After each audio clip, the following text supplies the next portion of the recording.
In his famous book, Rich Dad, Poor Dad, Robert Kiyosaki pointed out a critical rule. You must know the difference between an asset and a liability and then focus on buying assets. It sounds obvious, but most of us spend our lives buying liabilities we've been told are assets, and it's a perfect trap. We see our friends getting bigger houses and nicer cars, and that little voice in our head tells us we need to keep up.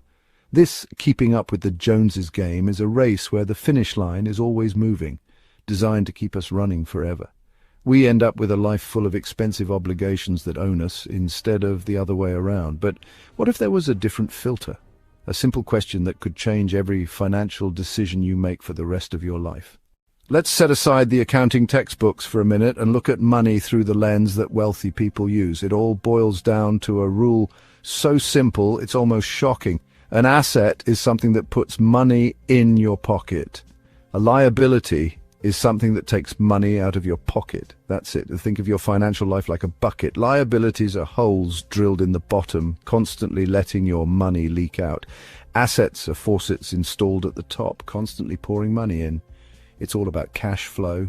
The rich focus on installing as many faucets as possible. The poor and middle class spend their lives getting a bigger paycheck, which is like using a bigger hose to fill a bucket riddled with holes.